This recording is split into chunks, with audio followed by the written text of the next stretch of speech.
Hello, everyone, and good afternoon. I hope you can hear us all. Thank you so much for joining us and welcome to our first session of our Anti-Black Racism workshop series. Before we begin, I want to pass it over to Professor Pablo, who's kind of going to open us up, and then we'll get into our workshop today. But thank you so much for joining us.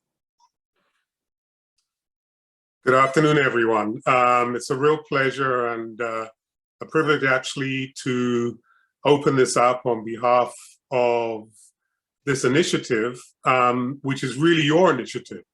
Although it's under the auspices of Founders College, this is something that was started by students, started by alumni. And so it's going to be taken forward by you, of course, in the house that others built that's called York. But that said, I really want to first congratulate the initiators of this project. It's timely that it's within Black History Month, but I want to remind people, as if you don't know, that Black History is going to end soon.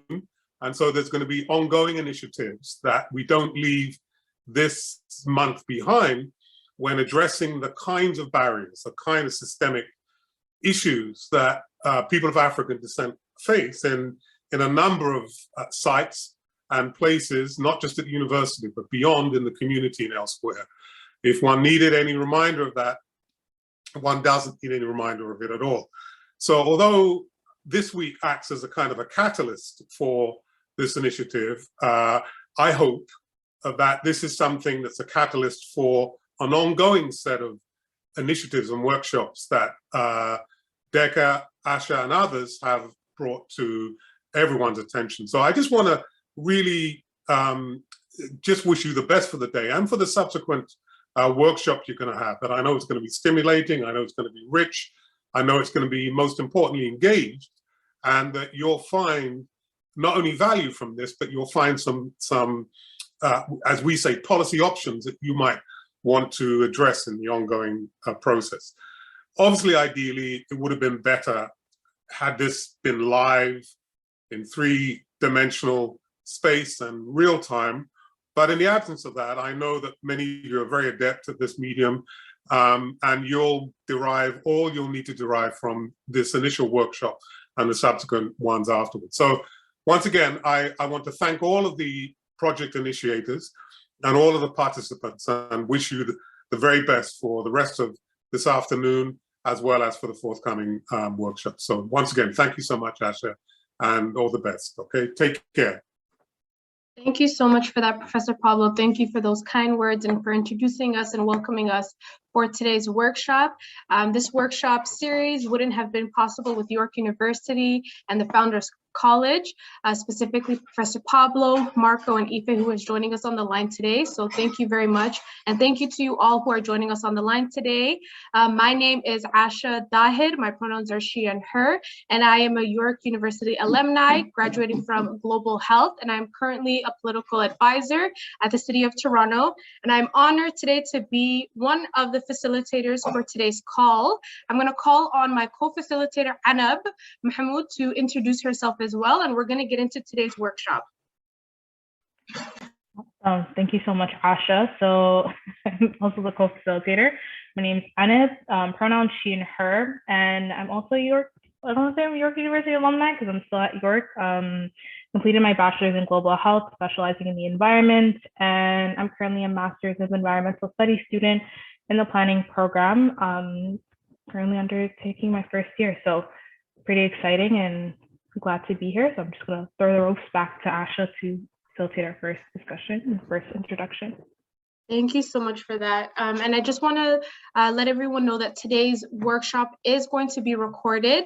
So just for everyone's mindfulness of that. And if you do have any questions, please feel free to ask us in the chat box. You have myself, Anab, and we also have our volunteers, Deka, Aniska, who are on the chat box that you can message at any time if you have any questions or need any support at any time.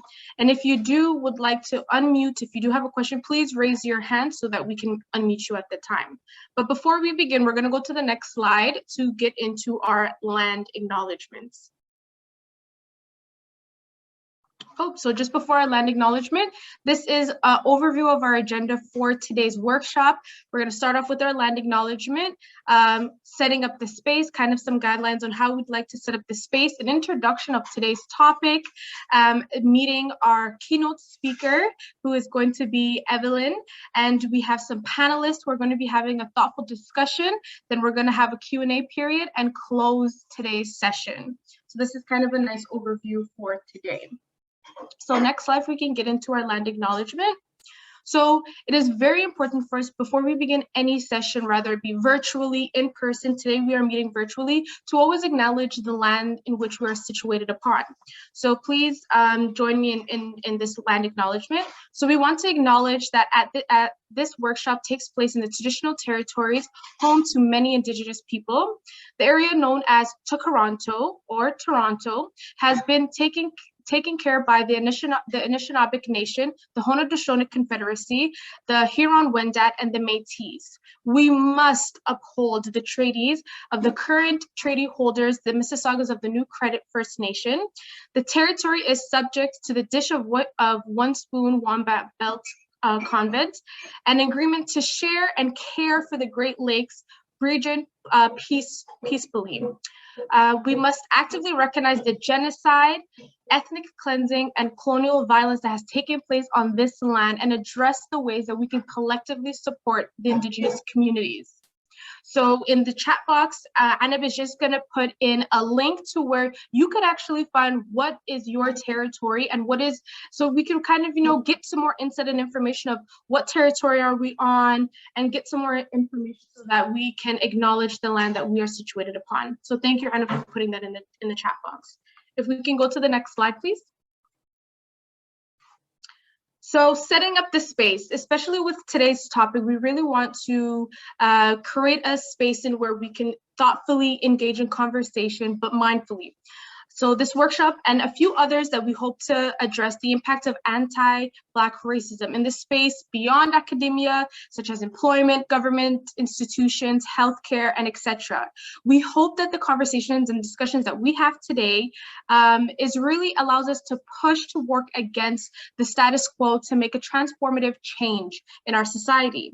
We are all here to learn and unlearn some of the practices that have become normalized in our society. And we can really find the ways that we can examine and challenge the way that our systems have been able to uphold this. So I welcome you all in learning and unlearning some of these conversations that we're going to be discussing today. If we can go to the next slide, please.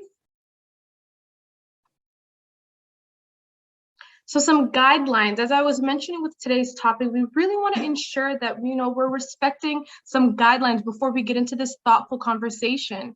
The first being respectful of each other, the panelists, the facilitators, volunteers, and speakers today. Feeling free to contribute to the conversation and ask questions during the workshop. Being mindful that this is a safe space for us to engage in conversation, to actively listen, not just listening, but with the intent of responding with fruitful and understanding. And at any moment, please feel free to take a break during this session if you need to step aside and do as you please. And we want to open it up too. What are some other guidelines that folks may need on this call? Please feel free to put that in the chat box. And I also wanted to mention, if you could please share your name and pronoun in the chat box so we can kind of know who is on the call today. Please feel free to do so. We have some folks who will be in the chat box looking that over. So if we can kind of go into the next slide, we're going to get into why we're all here today. So this is a workshop series that we are having in partnership with York University's and Founders College. And the first is on anti-Black racism within the education system.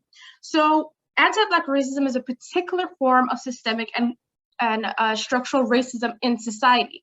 This can look like prejudice, attitudes, beliefs, stereotypes, and discrimination. But today, as I mentioned, we will be discussing anti-Black racism in education. Systemic racism in education can look like, so we're now thinking of like the public school sector in middle school and public and such, streamlining of Black and Indigenous students towards non-academic streams, or the trades, practice of pushing or frequently suspending Black youth disproportionately, and misrepresentation or underrepresentation of Black history in curriculum. Again, these are just some examples that we are mentioning, but our panelists and keynote speakers are going to be providing more information and diving in deeper into today's topic. So if we can get to the next slide, I am honored to give an introduction to who we have today for our thoughtful conversation. I want to introduce you and welcome you to our keynote speaker. We have Evelyn Amponza, who is the Director of Center for Advancing the Interests of Black People in Toronto Community Housing. Evelyn is a PhD holder of social and political thought here at York University. Before I welcome Evelyn, I'm going to introduce our other panelists. We have Alassis Mohammed. Alassis has over 10 years of experience in leading mentorship, education, and youth programs, developing outreach and community engagement strategies, and advocating for equitable social participation of racialized communities. Alassis is dedicated to the principle of positive youth development. He has held various roles in the social service sector, including employment counseling, housing and shelter support worker, youth programs, project coordinating, and settlement counseling. Alassis currently holds a diploma of social service worker and is currently working towards his BA at for social work at Ryerson. So we really want to welcome our panelists. And we have two other panelists as well. If we can go to the next slide.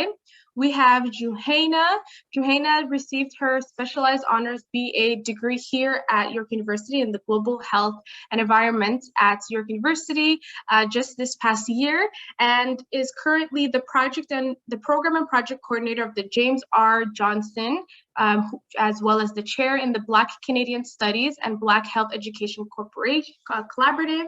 Juhaina provides both a wide and deep cross range of supports to the JRJ chair. Her role includes managing operations and providing project coordination and maintenance. Juhaina overall work with the chair is to exist to provide critical and dismantle institutions of white supremacist patriarchal in scholarship, as well as uphold values of anti-oppressive, intersectionality, and anti-racism in health research. We have amazing speakers. And for our last panelist, we have Osikana, who is Nigerian born and raised, graduated from York University just this last year as well with a degree in international development studies, and has been working with organizations such as Planned Canada and the Sunnybrook Foundation. While at York, Osikana participated in the Piece by Piece, where they had the opportunity to teach elementary school kids in the Peel region on how to deal with pressing issues, conflict, bullying, and violence in their lives. So we have amazing keynote and panelists who are going to have an amazing discussion. But before we get into, we have our keynote speaker who I want to welcome, Evelyn. If you can come up on the stage and unmute your mic. I know I said a whole mouthful, but I really wanted to introduce us all to who we have in the space today and the conversations that we're planning to have. So Evelyn, without further ado, please take it away. Hi, everyone. Good afternoon. Happy Saturday. Thanks for inviting me to be a part of this conversation, to be a part of this journey. I want to thank Deka, who always reaches out to me to be a part of these initiatives.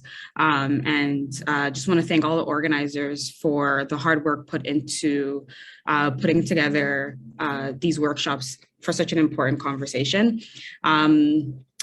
I think we're all very tired. Like, it's been a hard couple of years. I want to bring that into the space so that, we're going to move at a little bit of a slow pace. I think we are very used to moving very quickly, managing multiple things at the same time, and it's just not a sustainable way for us to go about things, especially given everything that has gone on the last couple of years. And so if I'm pausing and taking a little bit of extra pauses and whatnot just to gather my thoughts, it's because I'm actually exhausted. And I know all of us are. So hopefully that would also allow allow people some space to actually pause and think about what I'm saying and all of those pieces as well. So again, just thank you. I actually want to thank Pablo, Professor Idahosa, who spoke a little bit earlier. I haven't seen you in a while, but part of my activism journey at York began when I was teaching for Professor Idahosa in African Studies, and that was the first.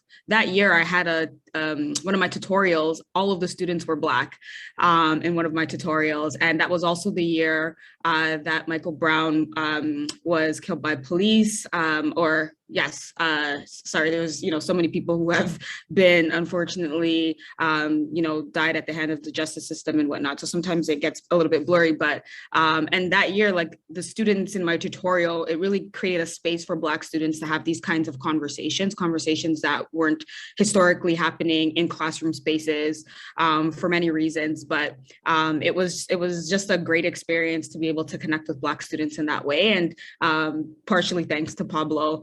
And also his leadership at York. So I just wanted to say, hi, Pablo, big up to you over there. So I'm gonna get into- Hi, Evelyn. Hi. Just want to get into, get into things. As much as I'm the keynote here, I also wanted to create space for some dialogue. When I started prepping for this session, I had a bunch of ideas, but then I had to ask myself, like, what could I really share with you all that you don't know about anti-Black racism in education? There's really nothing new that I can really share, because we've been having these conversations for such a long time. I'm sorry if you hear that. That's my dog whining because he's just likes to bother me when I'm busy. So sorry about that. But it was difficult for me to pull something together because I wanted to bring something into the space that could further along this conversation, that could really provide a unique perspective. But then I realized, like, there isn't a unique perspective around anti-Black racism in education. We all know what the statistics are. We know what the experience is like. We experience it. We've read all the literature. We know the statistics. And so what it brought me to was the space of what it means for us to constantly be repeating ourselves, and repetition as a result of anti-Black racism, right? It feels like we're locked into time as Black people when we have these conversations, because we're having conversations in 2022 that happened in 2021, that happened in the 1960s and the 1970s. These conversations continue to happen and the outcomes continue to look the same. And so it's really important for us to actually take some time to think about what it means for us that we're constantly repeating ourselves and understanding this kind of repetition as a function of white supremacy within the institution, right? And so sometimes the important thing is to stop repeating ourselves, and actually think about, like, the impact of that repetition on us, because it is tiring, right? I started off by saying we're tired, and part of the reason we're tired is because we keep trying to deliver the same message over and over again, or the same key messages over and over again. It's tiring, it's exhausting. So I definitely wanted to name that. So I wanted to talk about that journey that when I met with the organizers yesterday or a couple of days ago, I was saying, I think I'm going to focus on the journey of anti-Black racism for students from preschool to post-secondary to postgraduate, et cetera. And just thinking about that journey, because it's all connected in terms of that Black experience within the education system. We know that for Black students, starting in preschool, it is about being over-policed, being watched, being punished, being undermined, like this idea that our Blackness needs to be contained and policed in some sort of way within the school system, because the school system is that space that socializes most of us, right? It brings us into, it teaches us the practices, the traditions, the language to exist within capitalist society, within a liberal society. We get all of this information in the school system. And so what that also means for those of us who are Black is our Blackness has to be managed within those spaces, starting from when we're in preschool and continuing on. But as I said, these are not things that we don't know. But what I wanted to actually focus on, so I pivoted when I'm like, I don't want to repeat myself to people who already know what it is, right? And oftentimes when we're having these conversations with the people who already know what it is, right? Like the people who don't know what it is don't attend these kinds of conversations. So I don't want to be here saying things to you all that you already know. What I do want us to talk about and think about, though, is our own investment within these systems that have promised us rewards over time. And so what that means is we become invested within these systems. And what does that mean for us as we try to do like anti-Black racism work, right? And so I do a lot of workshops where I talk about anti-Black racism and white supremacy, and I define white supremacy really as, apart from, I think what was mentioned a bit earlier, anti-Blackness is about stereotypes, is about that history of slavery and colonialism, but also it's about a system of rewards and punishments based off of your proximity to whiteness, right? So white supremacy rewards people based off of how close they are to whiteness, how much they can perform whiteness, and punishes us based off of our how far away we are from that kind of whiteness. And so in thinking about that, it's really important for us to think about how does the education system promise us rewards and threaten us with punishments because we're Black, and what that does for our psyche, what that does for our mental health as we become totally invested in this system that says, go to school, do the work. These are the rewards that you're going to reap. And every now and then we do get those rewards, right? Every now and then you get that job, or you get that recognition that you're looking for. You get that good grade. You get that thing that tells you, okay, like these systems, these rewards are real. But at the same time, there's also the series of punishments that we get, right? And so these rewards come at a cost.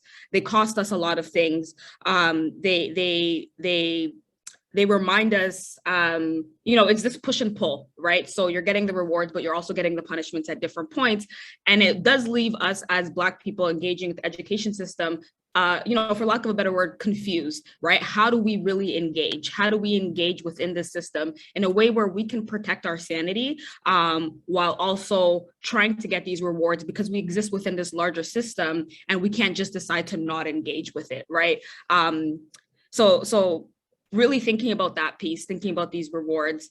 And then these rewards come at a cost. And this is something that I've been thinking about a lot, because a lot of times the cost is really us being in competition with people that look like us, right? With people who look and sound like us, who have the same experiences as us. It actually had me rethinking this, our parents tell us, those of us who come from African households, actually most Black households, immigrant households, your parents tell you, you got to work 100 times harder, right? And really what part of that narrative is, we have to work 100 times harder, not harder than non-Black people, but even harder than Black people that look like us, right? Like we have to outcompete our brothers, our sisters, our friends, because the spots that are created for Black people are few, right? And so what that means is not only are we in competition with the larger world, we're also in competition with folks that look like us, folks that we love, and it creates a very it's a conflict that I think a lot of us haven't been able to reckon with, right? Particularly those of us who are in academia, who are doing our masters. And I'm going to sort of bring this to some of the anti-Black racism work that a lot of universities are doing these days, right? They're creating positions for Black students, Indigenous students, racialized students, but these positions are still few, right? And so as we increase, let's just say, admission of Black students into graduate school, which means there's going to be more Black students applying for these positions, it means that we are competing against each other for these positions. We're competing against each other for these benefits. And sorry, please just let me know how much time I have left, because I can go on forever and I don't want to do that. So just please let me know how I'm doing for time or when I need to cut things off. But one of some folks might be familiar with the Black Graduate Students Collective, which myself and a couple of colleagues were involved, started and were involved in a few years ago at York. So I just want to share my screen really quickly. Oh, can you stop sharing so I can share my screen, please? Thank you. And so as the Black Graduate Students Collective, we were very cognizant of this competition between graduate students, particularly Black graduate students, and we wanted to be intentional about not participating in this. And so, sorry, I feel like this might be small. I'll read it out for people, and I think I can actually copy and paste this definition into the chat so people can see it. But there's this definition that we found in this article, and it talked about possessive individualism. And it defined possessive individualism as whose manifestation is in the lack of intergenerational mentoring, a refusal of collective work, especially if it occurs without the promise of individual reward, a reluctance to engage in institution building, and unwillingness to cite other Black scholars, especially if they work outside of the discipline, or even if they work outside, even worse, if they work outside of the academy. The sour trumpeting of individual achievement through the dubious celebration of the Black first based on an entrepreneurialism that uncritically mines the deep ethos of the academic marketplace while inscribing itself within a white supremacist discourse of individual Black exceptionality. And so this definition was so important for us as a collective that was organizing. Let me stop sharing so I can see people.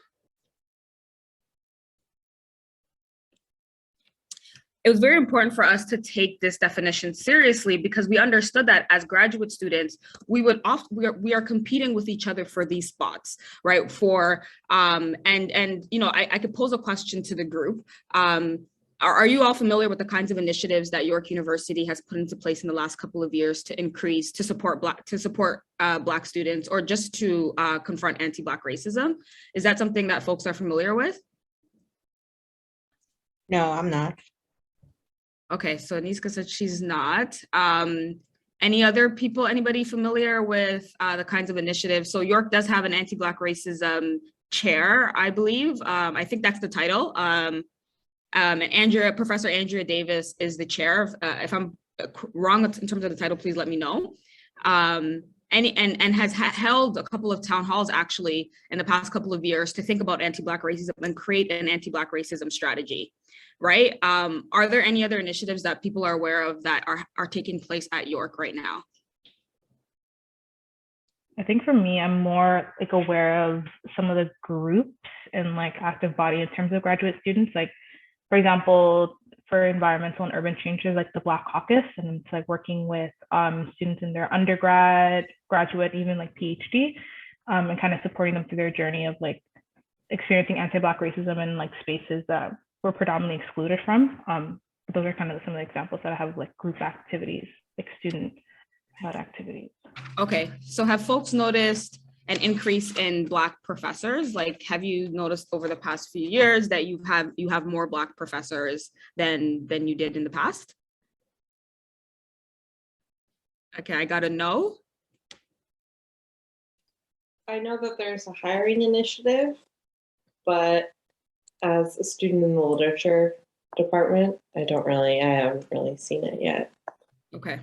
But I don't know if there's a whole lot of positions hiring in the literature department either, so Right. I'm not really familiar with the politics of that. Right.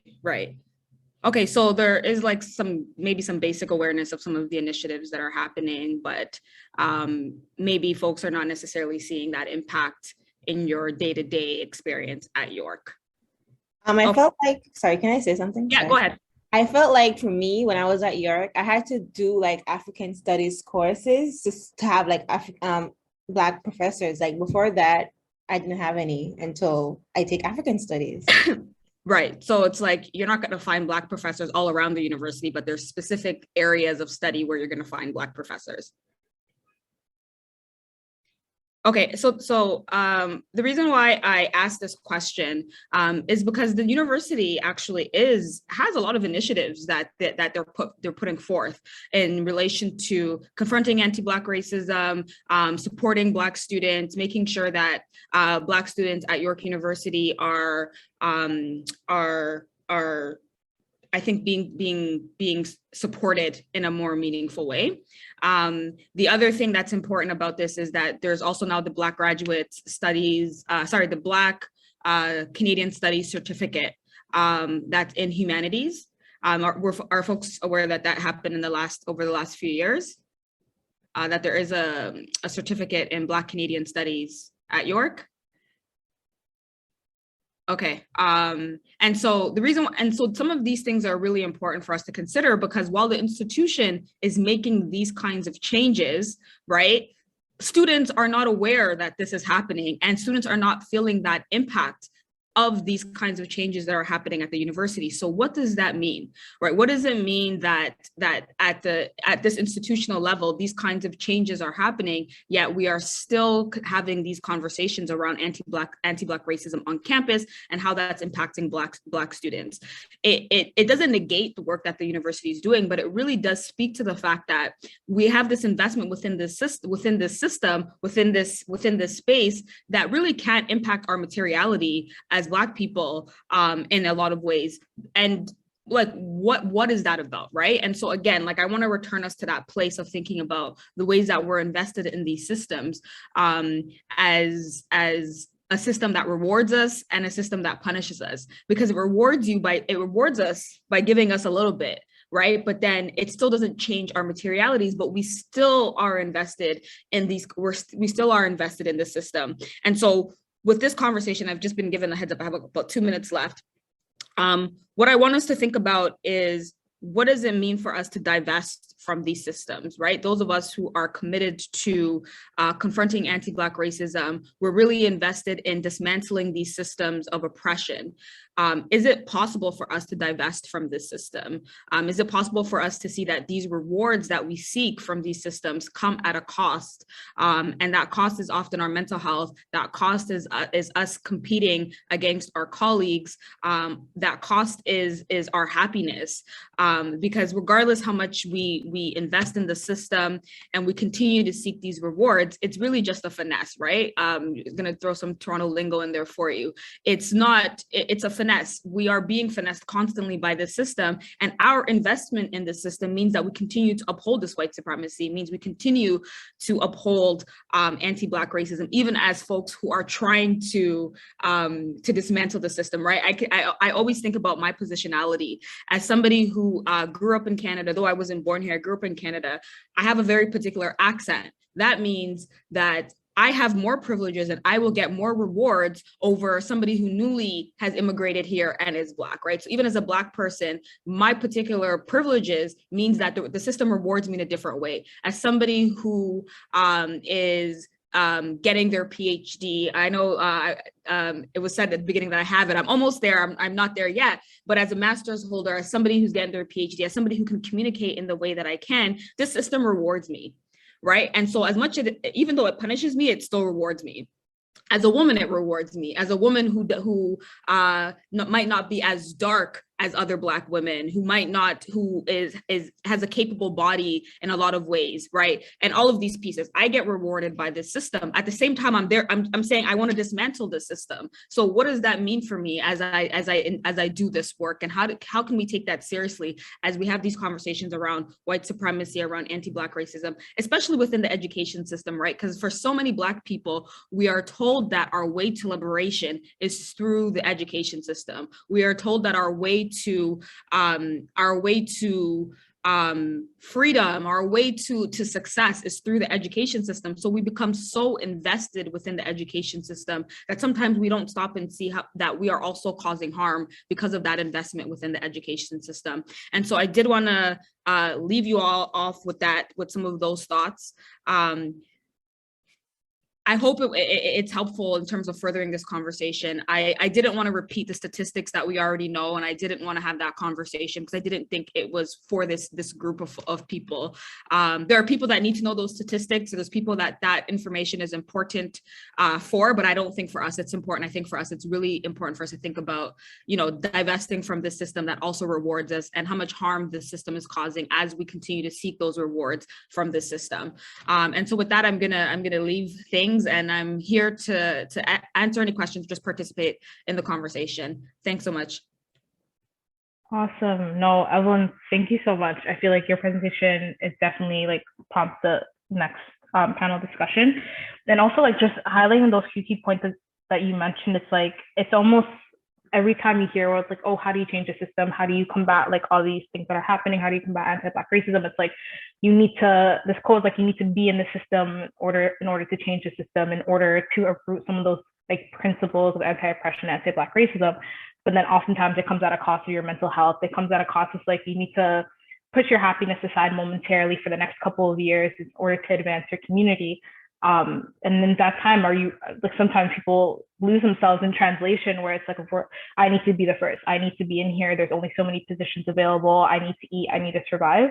So really combating those notions, and unfortunately, like all of us are subject to it. Like we're not immune to tokenism and that feeling of being in that space and feeling like, oh, you know, I'm the only one, I know what my community needs and I know what they want, when really that's not the case. And unfortunately, like we're in that system that kind of rewards that and perpetuating that ideology with like, you're the only one that can do it, right? Yeah. So and also, really, right, like we're human, right? So it's exactly. Like there's that sense of ego, right? Of being the only one in that space, being the first one, being the exceptional one, right? Like there's so many of us who, yeah, maybe we were the only ones from our communities who made it to a certain place, right? And so you do feel special. There is a sense of you feel special, right? And so there's also that part of it as well. Sorry, I cut you off.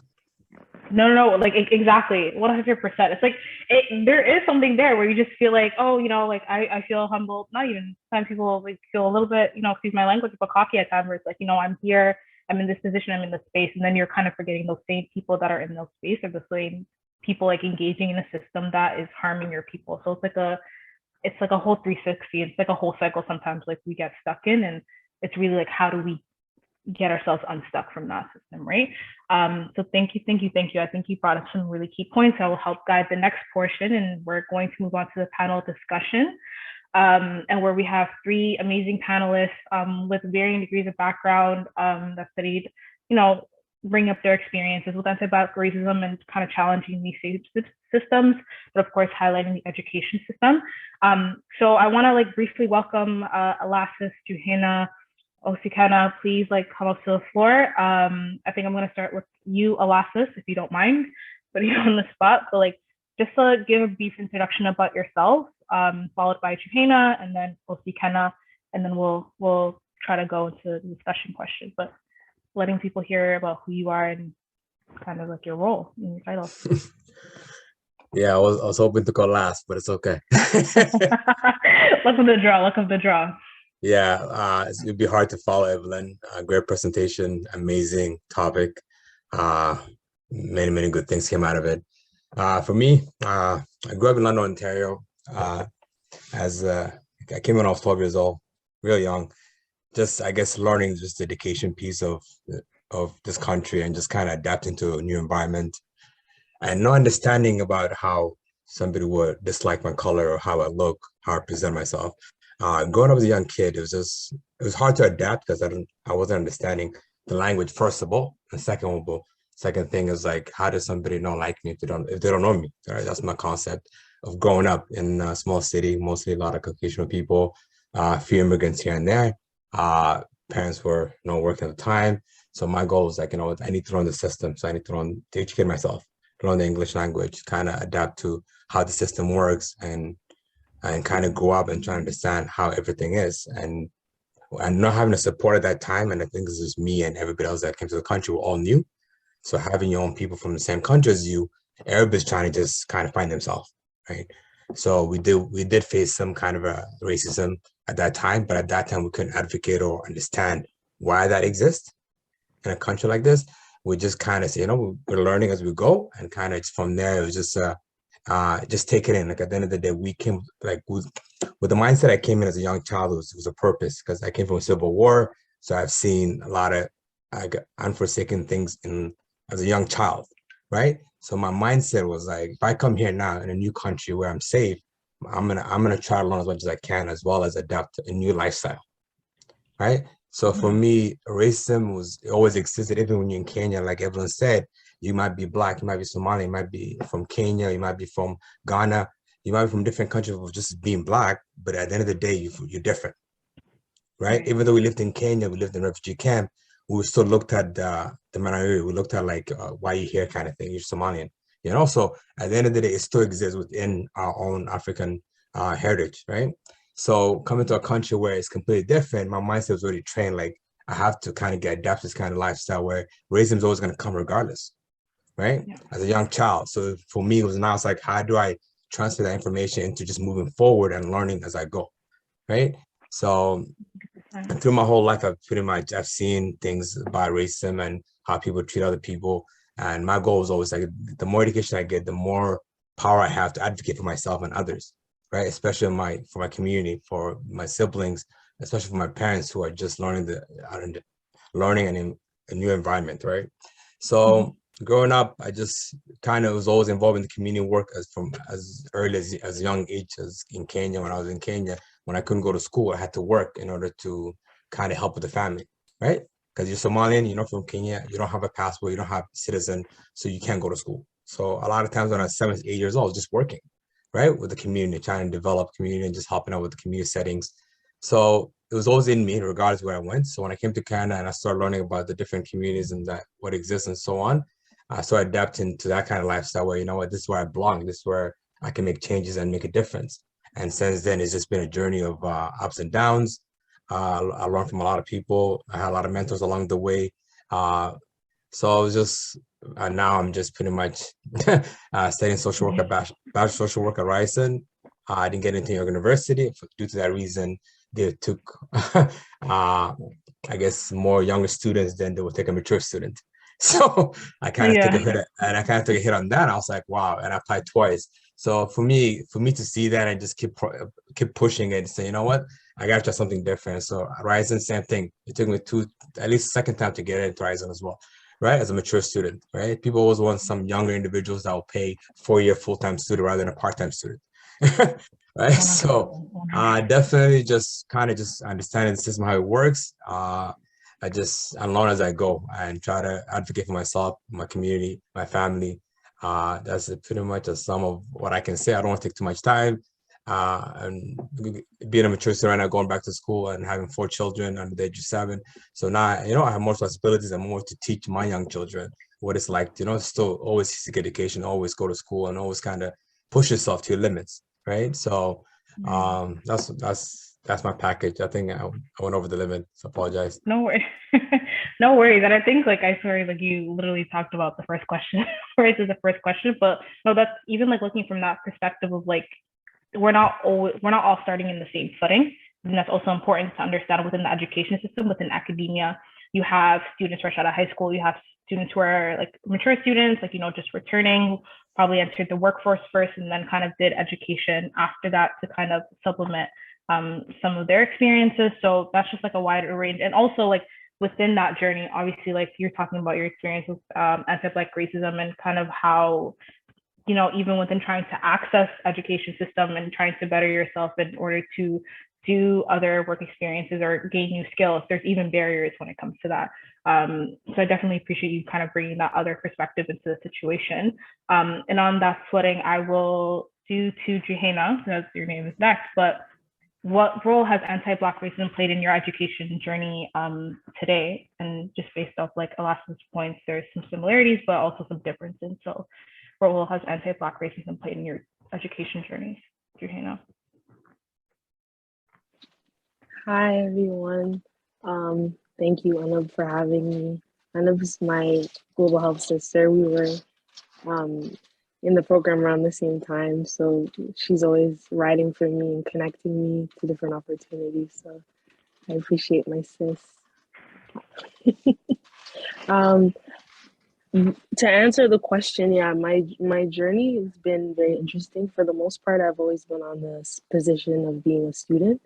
So I grew up in Toronto, born and raised, but parents, they're immigrants, came from Sudan. And for me, being in school, it's always been a constant challenge, being Black, being Muslim, just from different ends, having, dealing with racism in high school, in the classroom, having teachers, single me out and, try to create this division between me and, fellow white students.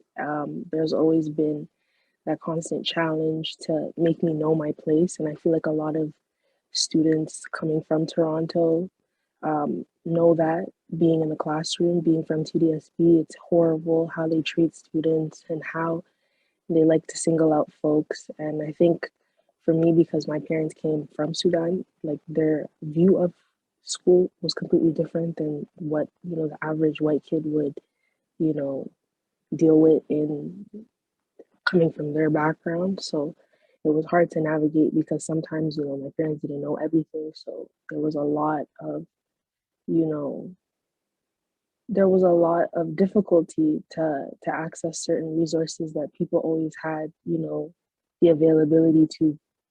And a lot of it just had to deal with race. And then fast forward to university, that was also a challenge of mine because um, I've always been interested in community work.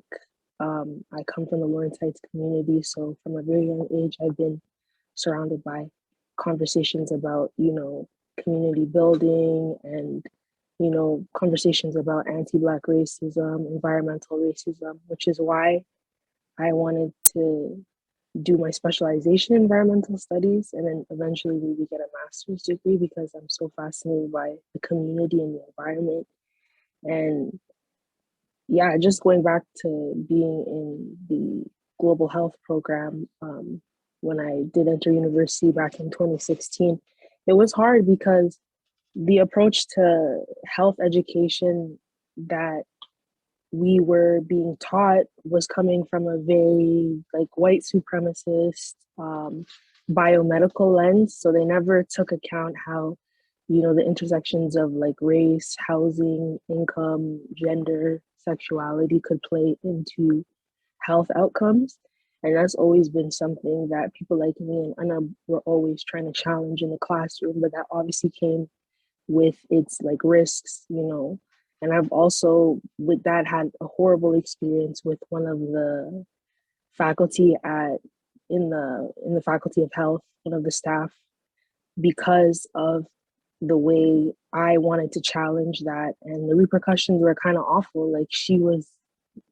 They were out to get me, and it's just things like that, where I think all of us want to be in environments where we're learning and we're thriving. And I feel like in spaces, like a lot of university spaces, I think we're lacking with, having anti-oppressive, anti-racist pedagogy.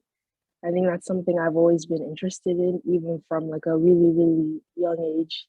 And just having the opportunity to be in a space where, educators, professors, instructors, whatnot, are, taking the time to realize that not all of us come from these backgrounds where we know everything. And being in the university space, dealing with academia and scholarship, that's new territory for a lot of us. And I don't think that people give us grace to, take our time and work through that. So my journey's been kind of difficult, but I'm glad I'm here.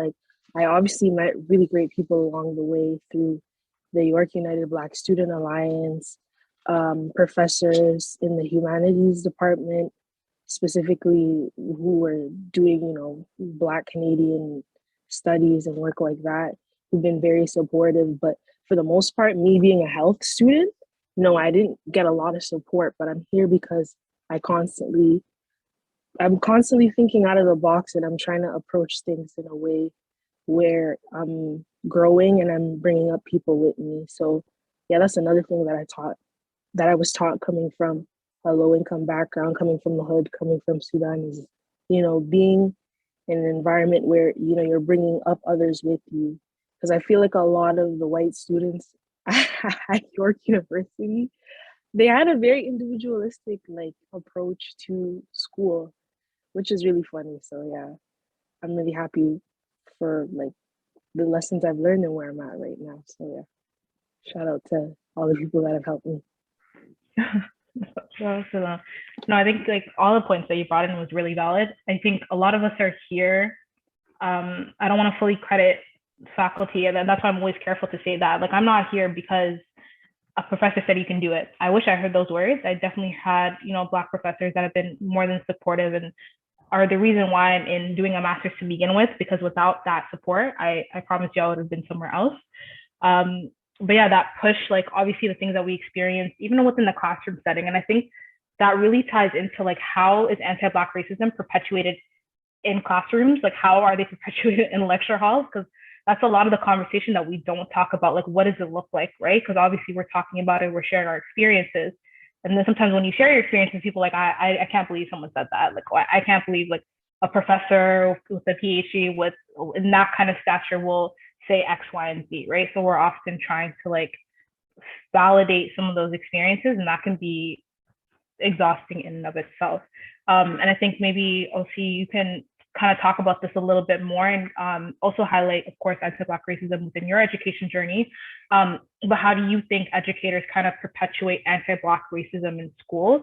So feel free to even talk about the syllabus, politics and secret syllabus, but even the syllabus, the reading material that's offered, our classroom settings, how a lot of them, sometimes some like knock down a confidence a bit or two and kind of perpetuated in those classroom settings. So in what ways have you seen anti-Black racism perpetuated in education and also in your education journey? Okay. Thank you guys for the space. So basically, I think where I like to start from is how sometimes it can really stifle your identity. And it comes especially when we talk about names, all right? So there's a difference between an individual deciding that, deciding what name they would like you to call them, and, due to them, let's say, there's some people who are, triggered by people mispronouncing their names, their tribal names, or they prefer if only people of their certain ethnic background call them by that name. And the system I'm sorry, I'm just trying to properly articulate my thoughts, but the system influencing you to use your English names, especially I think for Africans or people from ethnic backgrounds, a lot of us who have English names.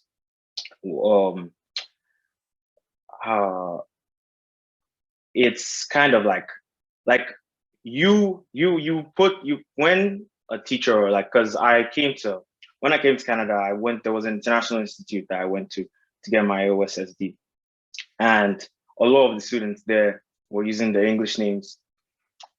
Some of them by choice, some of them not by choice. And that's because, teachers wouldn't put the time and energy into pronouncing their right names. So they would use their English names. And it takes a slow psychological toll on you over time. And because learning, pronounce people's names it's I think especially for an educator, it's not that big of a deal. I taught kids not too long ago, and I took the time, I have a list of students to, properly pronounce the name. So I never really understood why it was such a big deal. But this form of anti-Blackness, it solidifies white supremacist ideals by telling us that, our names don't matter as much as this English name that we have, and it slowly creeps into the workforce too. We have situations I'm sure most of us have experienced, ethnic names are not really appreciated in the hiring process. So it's this whole, it normalizes this whole cycle of just identity being stifled. And it's like, you can use it to your advantage sometimes, or it can work against you, especially if you don't have an English name. Especially if you don't have an English name. But, all I just say is, I'm Andre when I walk into the interview, but when I touch down, I'm Osikana. So it's unfortunate, but that's the reality we have to deal with. But yeah, that's pretty much it. No, I think I can't, you highlighted so much, and the chat's going off because people can literally agree with you. And I think it also, you said, it sets up a precedent, right? Because it's them saying your name, and a lot of times, we don't, even me, sometimes I backtrack and I think about it, because all this time, all these years where it's you have to quote unquote, whitewash your name in a sense, or even within the resume, you mentioned, if they see your last name, my last name's Anna Mahmoud, they're going to look at it and they're like, okay, you know what? not give you a chance at all. But you don't know that your name was a problem. You see, like, and then you don't hear from them, and then you have to like find more jobs, and then it just gets to like more confusion. So like, how does anti-Black racism even perpetuate within workplaces, and how like job prospects, like once we're in school and we're trying to look for internships, we're trying to look for positions, how does that impact our chances, right? But also, like you said, standing firm. Like, this is my name. Like, this is as close of a name I'm gonna get to. Like, my name has been given to me by my parents. It has significant meaning for me. And like really emphasizing that within it. Like when someone says, and even hearing from like even the people I volunteer with, work with in this space, like hearing, you know, how do I pronounce your name? Something as simple as that can like put a smile on your face, because very simple. Because even, you know, it's like, okay, you're trying to take the effort to know, okay, how do you pronounce it?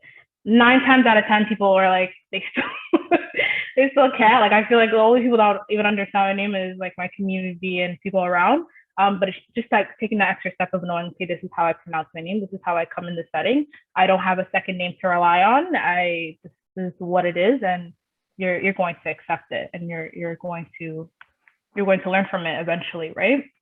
Yeah. So thank you for all of you. I think you brought some really critical insight into like your education journey. But yeah, sorry. Hello. Hi, I could also speak on my experience. My name is Samir Mahmood, and I recently graduated from York University in the same year, I believe, where Anab and Asha in global health. And I could quickly touch on this topic because it resonated with me. I remember in my first semester, actually, I believe it was a TA that was marking my assignment. And then after in my paper, when she was marking it, she mentioned that, like, was English your first language? She basically made the assumption, because my last name is Samir Mahmood, and although I am a Canadian citizen, I was born here, she didn't even, like, it's the fact that she made that assumption while she was looking at me, or probably I met her after, so I don't think I didn't have the chance to speak to her because I just submitted my paper without seeing her. So she basically made that judgment based on my name. And it was unfortunate and it was sad. And I remember telling my best friend, Asha, she's the facilitator here, like, can you believe that this happened to me, right? And I was like, and then she was just like comforting me and letting me know, like, it's okay. It has nothing to do with you. It's what she did was wrong. So I know with that experience, it didn't bring me down. I continued, I graduated. It was my first semester. Imagine I said, oh my gosh, like, I cannot continue because of that one bad experience.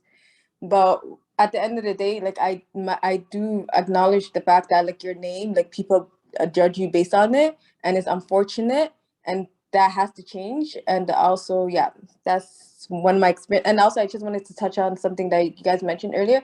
During my undergrad experience, I don't remember having like a Black professor, which is unfortunate. And I always used to like make comments like, hopefully, I was like, maybe one day if I was to get my PhD, and hopefully, like, if I get the education, I could work or be a dean, so I could be like representing the like Black community. So I really appreciate this topic. It means a lot, and I just want to let you guys know, like, you guys are doing a great job out here. So thank you so much for everything. Can I jump on that one too, please? Yeah, of course, Aniska, come on. Yes. So this one, so I've experienced something similar with my master's. This wasn't at York. I went to a university. I won't say the name now, but who knows me know where I went. And when we were doing our master's, there was a class that we all took, and like all of us received bad grades. Like all the Black students or like brown students received bad grades because of our names. Like he literally said that, like, under the paper, he's trying to say we should get Grammarly. We don't know.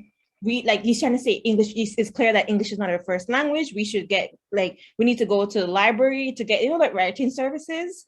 Like all of it was just weird because we could see like the big difference where he's saying this to everyone who has like Black names or brown names, and then like all the white students got good grades. So it's like, are you saying that because we're Black or brown, we can't speak English, we don't know how to write in English? Majority of us, like, English is our first language. So it was clear that there was some like inherent bias with like him. And like we all of us, we collectively went to the university and we said that he was being racist. And luckily we got the professor. He wasn't even a real professor, actually. He was doing his PhD. So he didn't even got that status as yet. So we won the case where there was a big investigation, lawyers and everything. And yeah, the lawyers and everything. And it was short. They said that he was being racist towards us. And we got him removed from that course. All of us got our papers remarked and everything by like other professors, like without the names or anything. And we got completely different grades. Like, and they weren't telling us that, oh, English is not our first language or this or that. So I've experienced like that from that, but luckily we were able to win it. And I guess we were able to overcome that, I guess, for us, but not everybody can get that experience. And I do understand that. No, 100%. I used to go like, wow. I think that from what you guys are saying, I feel like sometimes I compartmentalize things, because that is the exact, I don't remember a paper where I haven't gotten, go see the writing center, go see the right, like it's actually crazy, because now I'm thinking like back into it, like compared to like white students, like white counterparts, like actually getting the mark and getting the grades. And I'm like reading papers and I'm like, why am I subjected to this? But like, if I'm going to be honest, looking at your paper, there's some like mistakes here and there. But yeah, I'm constantly having those comments underneath. But that's like what you've mentioned and how you guys took it that step further, like student activism, and saying like, no, like something is wrong. But even just like exposing that, like the grades, like the difference between grades and how this can really impact your academic journey. And it deters a lot of people from going higher up in their post-secondary education, where it's like, okay, if this is going to be my experience in my undergrad, this is how it's going to be anywhere else. And I see hands up. So I will let Evelyn, I will get to you, but Azania, I'm going to unmute you, ask you to unmute, or feel free to unmute yourself. Yeah. Hi, I'm not going to turn on my camera because I'm not camera ready, and I don't want to subject everyone to that here today. Okay. But I just had sort of a quick comment, not from lived experience, but I am a TA here at York, and I would first and foremost like to thank everyone who has shared their experiences and stories here today. Even just being able to listen and having spaces where people can talk about their experiences truly is a gift, because not all spaces are welcome spaces, and not all spaces allow people to share their stories. So thank you so much for sharing today. And especially to those students, everyone here who shared their experiences as a student being at York, I would just like to first and foremost say that I am horrified and so sorry that you have had to go through that, because quite frankly, as great as it is that in some instances community building and student activism were garnered from these situations, you should not have had to have gone that far, because frankly, you should not have had to have gotten a bad grade to begin with. And quite frankly, even the way that from what I've been hearing today, some of the comments to your papers have been phrased completely inappropriate, and that is not how you approach community-based or even any way constructive learning. If a student is, for whatever reason, not, if you think the student is not being able to grasp the assignment, or if there are some issues with the student's paper or whatever it may be, you do not say, is English your first language? You do not say, go to Grammarly. Grammarly is not their TA, okay?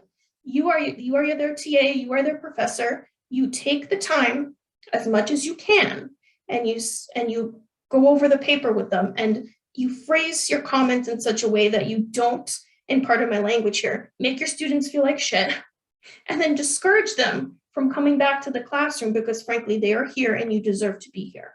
You do not say, oh, is English your first language? Even if it's not. We have so many resources and centers at York that can help students if they need extra help. You don't say, oh, well, English isn't your first language, D. That's not how that works.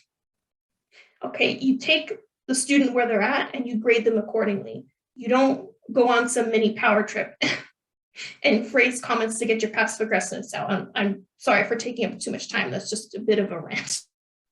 No problem, no problem. Thank you for bringing that perspective. And like Daphne mentioned, I wish like there's more TAs understanding of that, because a lot of times our first interaction is with TAs. Like professors are not the ones that are grading our papers or assignments. It's mostly TAs. So like kind of the interactions that we've had and experience with just like them questioning even like, why are we even here? Like, and that's how we internalize it. That's how I internalize it. Like I question like my existence within this space, right? So thank you so much for bringing that topic up. Evelyn, you can mute yourself, or I'll ask you to unmute if you have.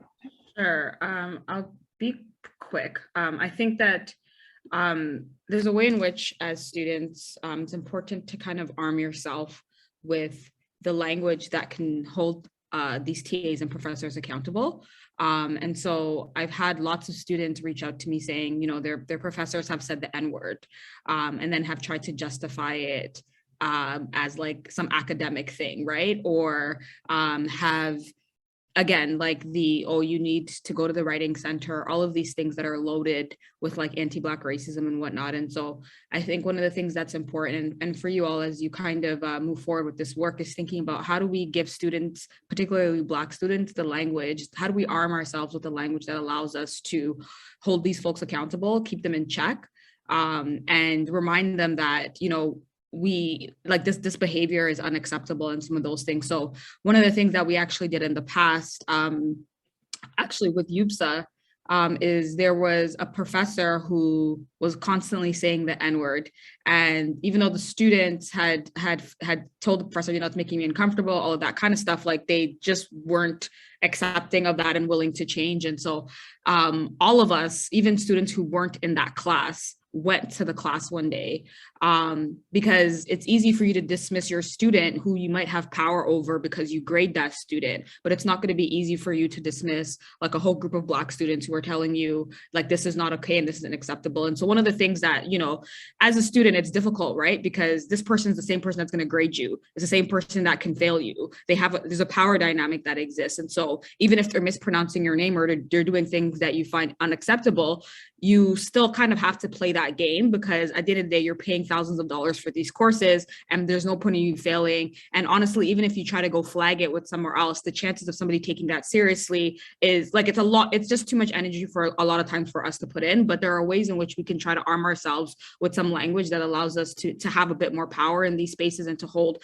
a lot of these like white liberal TAs and professors accountable, because that's the thing. They're the same ones that will show up to like the Black Lives Matters marches or whatever else it is, and they'll turn around and go into their classrooms and cause violence to Black students. And so I think a workshop that does equip students with some language, let students know there's like a human rights center at York. This is how you file a complaint against your TA or your professor, et cetera, et cetera, et cetera. Because a lot of times we don't do those things. We're not, and I'm not, it's not a judgment, right? It's a question of time. It's a question of energy and so on and so forth. However, it's still like, if it's going to impact us in these kinds of ways, there are ways in which we can, you know, just equip ourselves a little bit better to navigate them in those spaces. 100%, 100%. And no, I agree. It's like, it's arming yourself in a way. And I think had someone have had more of these workshops and more of like, you have a right, because sometimes when we get into undergrad, we're so impressionable and we're just kind of like seeing the world through rose-colored glasses. So we're not understanding of like a TA or professor challenges you. We just know it's wrong and we fight back, right? But we don't even assess like what they can do to us and the power dynamics. And sometimes it strains like even our mental health and what we can do afterwards. So I would have loved, I think that's one of the things that we need to do is like have workshops for Black students to understand their rights and their roles and know the language around it, right? So Lass, you have your hand up, so I don't want to take too much of time. That's okay, no worries. I guess everybody had a good point.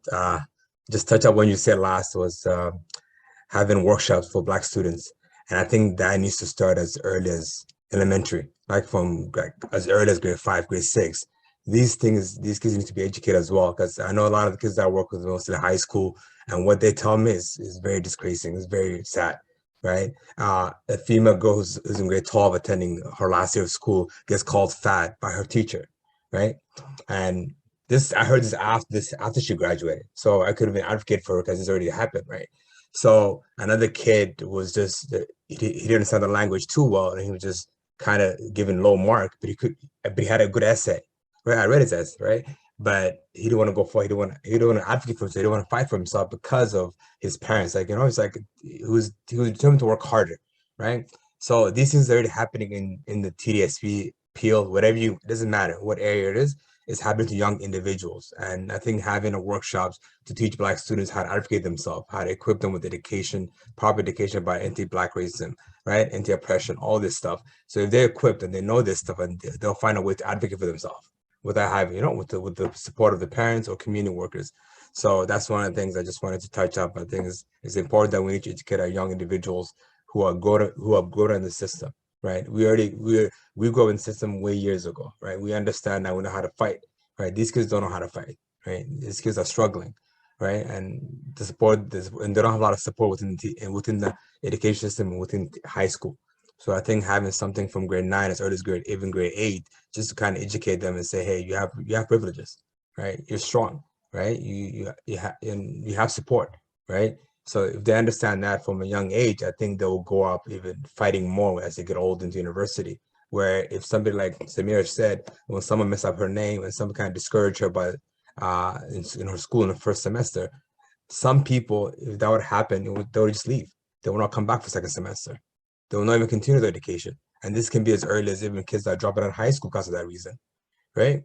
So it happens within our school systems. It just, like I said, we need more changes, more advocacy, more workshops like this, but in a higher level, like in a higher education level, in the even government policy, right? So a lot of things to be done. Like I said, it's just repetitive things that we're doing, and we don't see results. We don't see outcomes, right? And that's the sad part, but we need to see outcomes, and we got to keep pushing a lot harder than we did in the past years. So thanks, Deco, for everybody are here. This is a great edition workshop to be part of, and I'm glad I'm here. Amazing. No, thank you, Lassus. And it's true. Like, I think when you're early on, before they're even entering high school, I think that was like, especially grade 8, that remembering back, that was a really critical point, because that's when you're deciding courses, that's when you're deciding where you go, and even the impact of streaming within the education system, it still has its ripple effects and impact today, because having professors that are incredibly biased, or you've probably had issues with, kind of put you in these different classes, in these different courses that can impact your trajectory of where you end up in post-secondary is a huge thing. So kind of having these workshops like more early on as measures that can help them.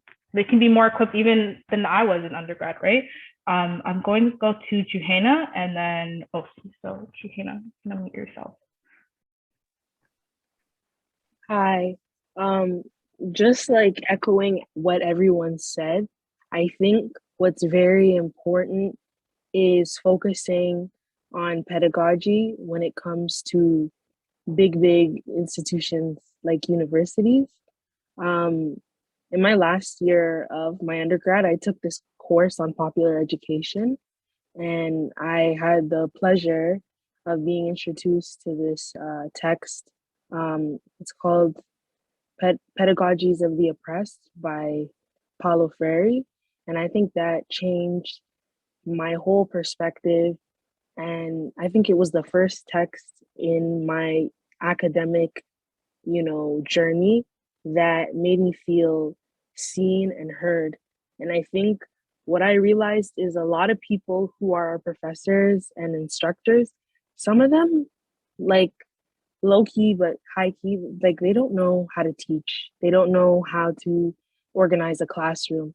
And I think we see these people, PhD, oh my God, tenured, but a lot of them read off of a slide, talk to you, think they did something, then why is the class average looking like this? Why are students not connecting to the material?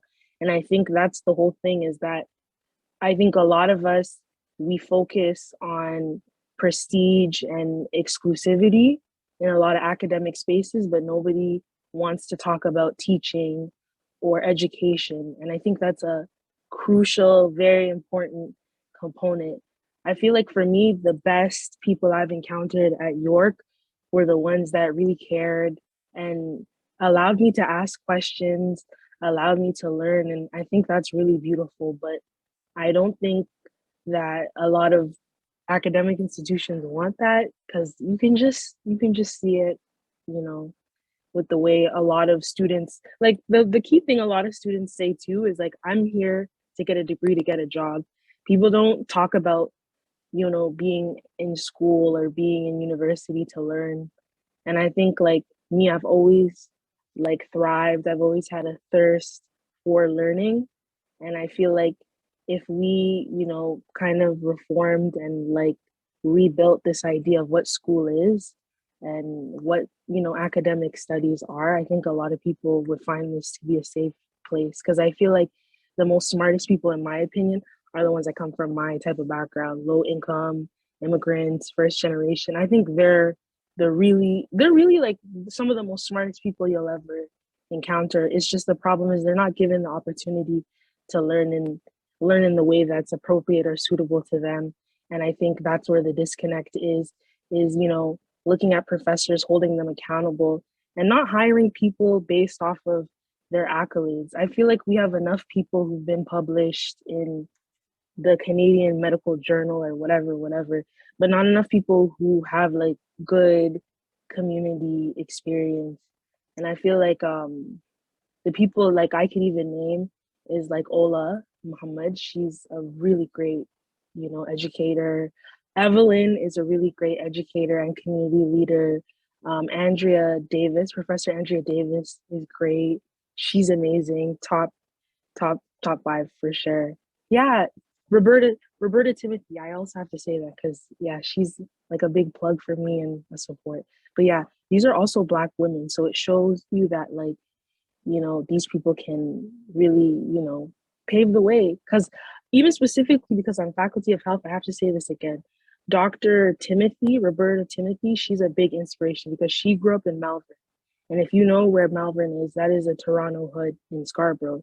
And she is a doctor. She's out here creating a Black health stream at the University of Toronto. So it just shows you that the people that look like us, we're the ones really doing big change, because up until her, I've never heard of a Black health stream for public health education. So it goes to show you that, you know, Black women, Black folks, gender non-conforming, whatever, you know, they're really doing the work.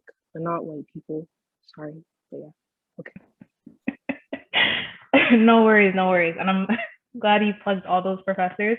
And I can 100% like attest to Dr. Timothy. I think I'm going to even say it, she's the reason why I'm doing my master's, push for it. Even has anyone who has ever had her, like, even has this imagining a PhD. I never imagined a PhD in my life.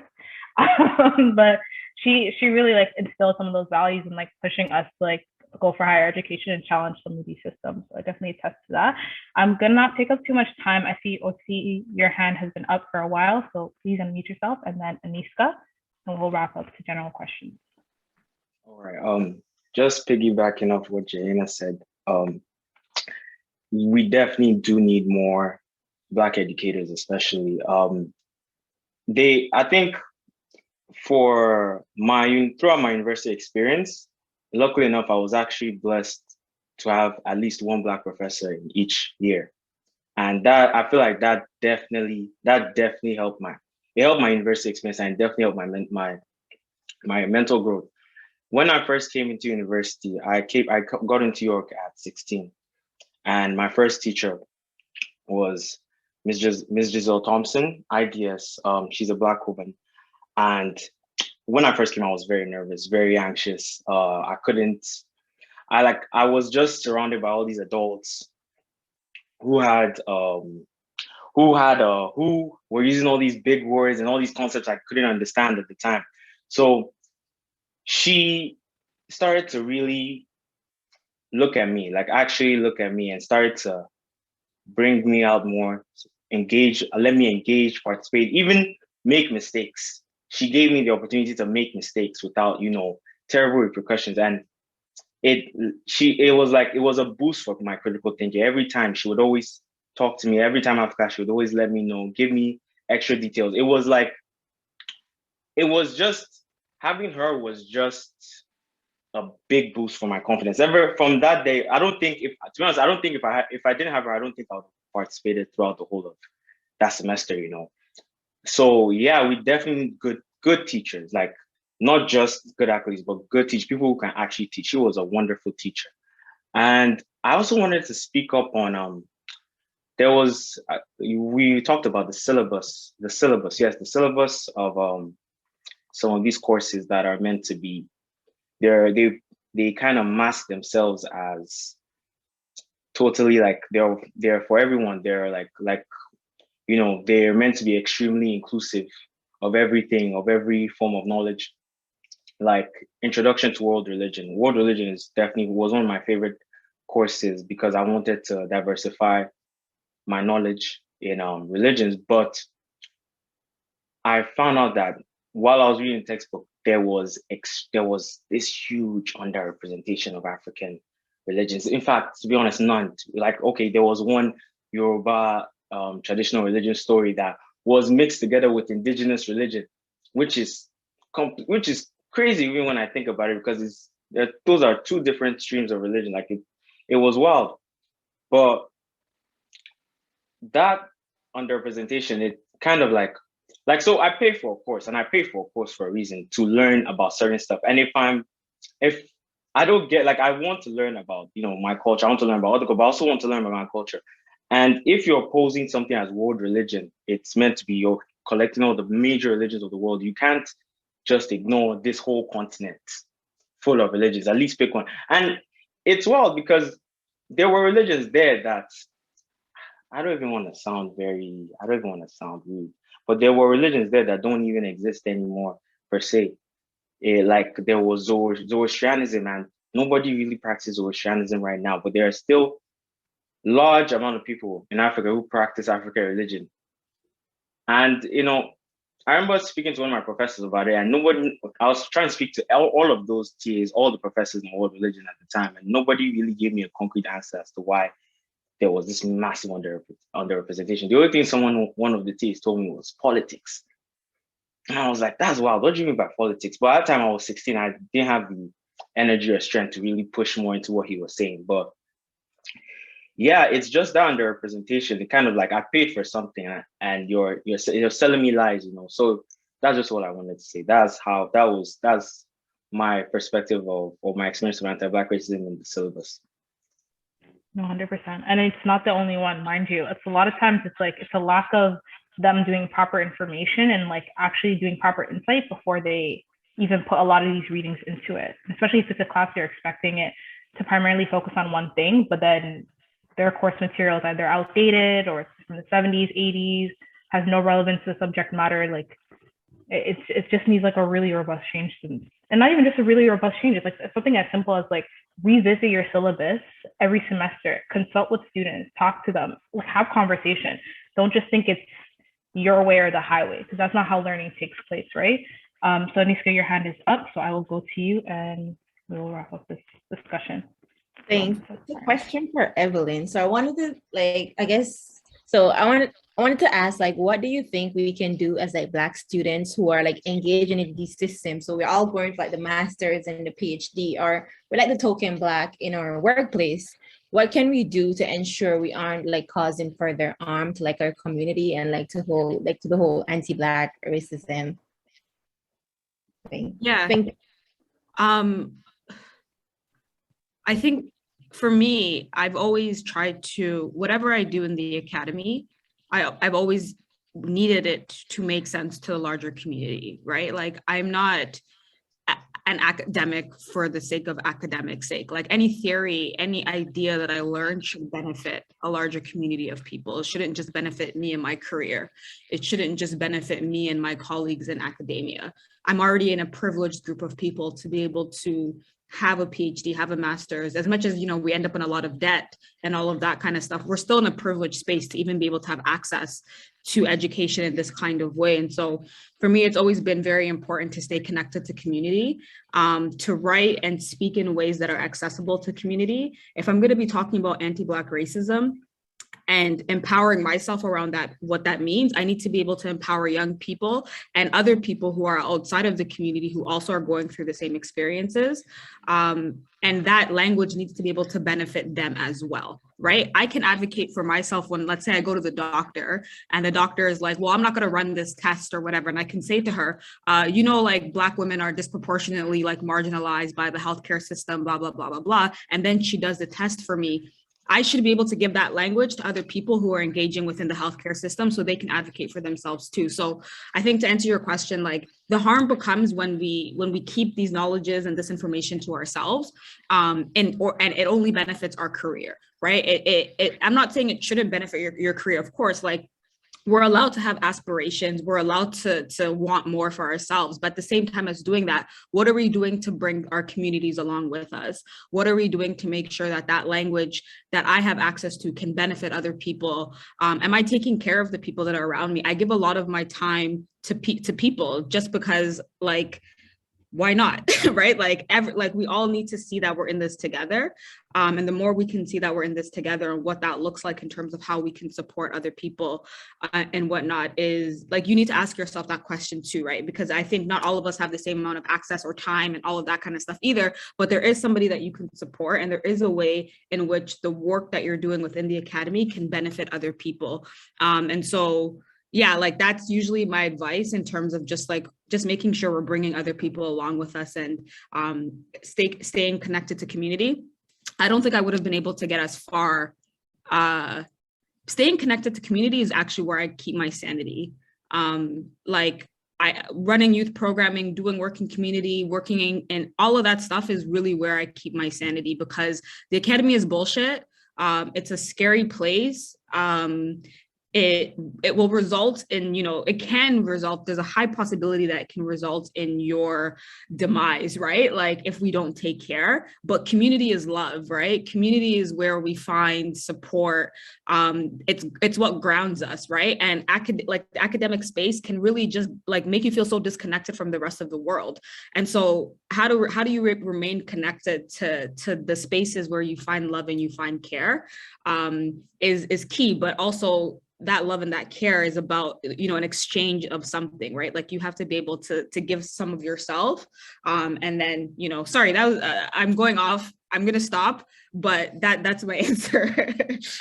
No, I'm here for your answer. And I think like a lot of us can like resonate with that. And it's so true. Like our community is like the one space that I just like, it's just right. Like your shoulders are not as tense. You're dropping the academic language. I feel like it's flawed in and of itself. I feel like professors use synonyms.com and that's pretty much it for their papers. No shade, but like that's how I feel like it's not really addressing us. It's not something that we can speak to. It's not something we can connect with. So it's being with our community. And like you said, like holding ourselves accountable, checking our intentions is also really important. Why are you doing the things you're doing? Why are you in the space to begin with? If you're in the space to foster your ego and just call it a day, then you really need to check your intention and see like, am I inherently harming those people in that space, right? Yeah. So you One brought of the up things that frustrates me deeply is when people, like there's a lot of Black academics who write a lot of theory that is about Black communities that those Black communities exactly don't have access to. Why are you doing that? It doesn't make any sense. And then you're intentionally writing in a way where the average person cannot pick up this article, read it, and comprehend it. And it really is just a problematic practice. But we practice that kind of thing because in order to be an academic, you have to sound like that, right? But it's like, why are you doing research about a community who cannot understand the research that you're producing? What are you doing with that, right? Very, very harmful. So yeah, I had to say that because it was on my chest and I will stop now. No, I feel like there's a lot of stuff on my chest. I feel like you're just really resonating because you still get those questions. Like I was in one of my classes the other day and people were talking about like how we do research in Jane Evans, how we do research in this neighborhood. I'm like, if you're speaking from a place of privilege and you're saying, how can we do research in a community and why do they want to do it? It's like, that's the problem in and of itself. The research, like what is that you want to research that you haven't already garnered for all those years that you've already did, right? And understanding the community, even within ourselves, we're guilty. Just because we look like our community doesn't mean we can exploit and extract from our community. We have to like address those biases. Alasis, and then I will wrap up in the next 2 minutes. No worries. No, Evelyn's right.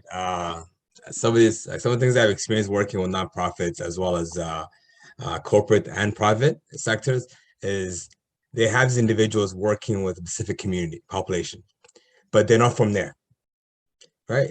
They don't look like one. They don't speak the language, right? And the fact is they don't understand the neighborhood, right? So how do you bring someone like that to change that neighborhood? It's not going to happen, right? And I think it goes in cycle every time, applying for different fundings and having different programs, but you have the same result. There's still crimes in those neighborhoods. People still don't have jobs. Communities getting reckless, right? So it's space that are not being occupied, they're not being used for community work, right? These youth are still lost, right? So what are you doing every year that you're still getting the same funding and you're still running the same program, but no results, right? So a lot of these times, and like I said, I'm going to hit back with the city of Toronto. You need to hire individuals that fit the community criteria, and maybe somebody within the community, maybe somebody that lives around that neighborhood, right? So it goes back, like it's hard and it's heartbreaking, right? They don't want to, they don't want to find the right person for that community, right? You have other people that are qualified or from the internal apply this and that. That's all good, but they don't fit the criteria or they don't look like that community at all. So it just pisses me off every time I see this, and I'm just like, oh my God, another program, another failure, and it's only for 3 years. Another fund is gonna come to an end with no results, right? But they'll get their results, they'll get their numbers, they will get their stats, right? But the community is still not impacted. It's all the same, right? You start a tutoring program, it's done. You start a mentorship program, it's done. So now what are you doing to impact these children and the families there? Nothing. They're back to square one, right? They're still in the Toronto community housing. There's still a lot of killings, a lot of stuff still happening, and you haven't done anything except it's only 3 years and it's done. So there's no long-term investment in these communities. So like one thing that I'll tell the funders, I'm like, listen, if you're gonna do a funding, maybe do for 10 years, right? Make a big impact. 3 years is just to get stats. Then another 3 years, maybe to make a 10-20% impact on the community. Then another 3 years, maybe to implement 50% of the community change. So it takes time to change the community. It doesn't take over 3 years. Like I've seen many programs that failed miserably, right? Because it's just 3 years. It doesn't do anything. It will get you the stats for 3 years. That's it, right? So it just kind of upsets me that there is money to be used for the community purpose, but it's not invested properly, right? So yeah, that's my input. Sorry, no, 100%. I feel like we can go on a tangent here because every time we open up a whole new box, there's always something, right? And I think like I completely agree. It's like there's these programs, even like the process of like internal and external hire with cities, right? It's like even having like a separate application portal of people who can go here, people who can go there, and it's like what is the ratio of new Black hires that are available within the city of Toronto, right? Like who's out there? Definitely you have your hand raised, so please unmute yourself. Yeah, thank you so much. And I just wanted to say, if anybody, I've been writing on the chat, so I didn't want anybody, for us to miss anybody, although this shows really that this workshop are set to go on for an hour and a half. And at first we were thinking, we're past 8 minutes, an hour and a half, and we still have a lot to really share and address. I think one of the things that we're going to take away from here is that there is not enough spaces to really address this, and we need to create those spaces. I was talking to Aurelie the other day, and I said, we don't have to always wait when we feel like it's time to come together to address this. I think this should be an ongoing on all platforms, not just education, but all platforms. And another reason why I really, other than our time is up, but to also touch on what Alasis said, because the reason why Alasis is joined us is he's coming from outside of your university community. I think many of us are here alumni. He's father student, and now he's Ryerson, and he's also somebody who did a lot of community development work.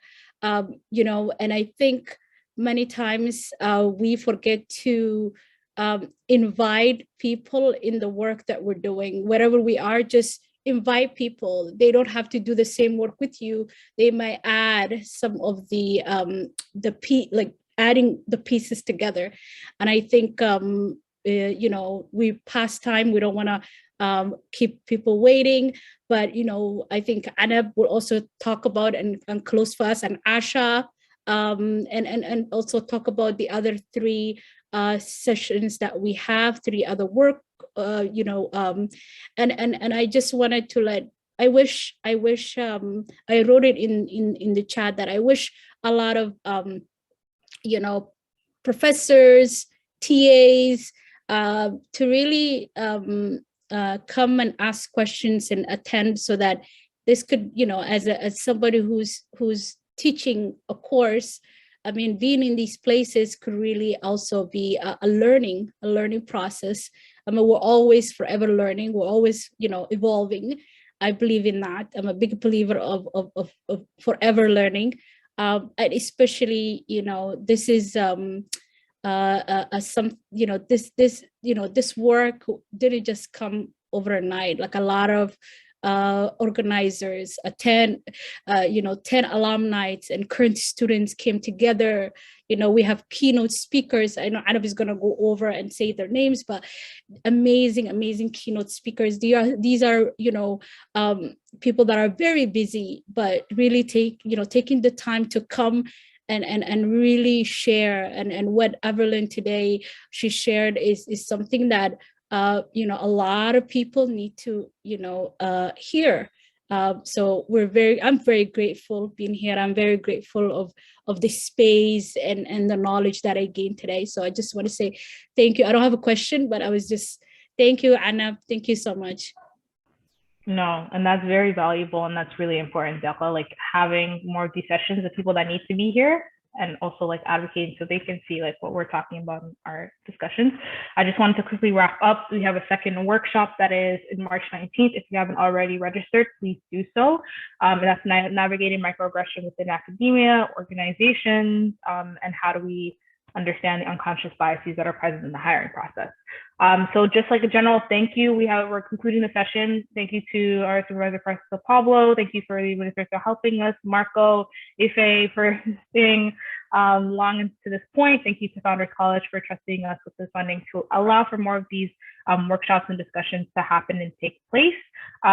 Please, if you're interested, come. There's 2 more workshops. We'd love to see you guys there. You guys have been super engaging. Thank you to the panelists. You guys have been incredible. We love the discussion. Thank you to Evelyn, our keynote speaker. Also some valuable points that were mentioned and shared in those perspectives. I'm going to quickly bring Asha out of her hole, because you know she's been an amazing co-facilitator and she's really helped us and prompted set up this presentation and these amazing outlines. So I just want Asha to, you know, come on the floor if you can, and meet yourself already in the chat. Yes, no, thank you so much, everybody. Sorry about that. Thank you so much, Anna, for especially moderating the whole conversation. And I think it was such an insightful conversation and space that we were able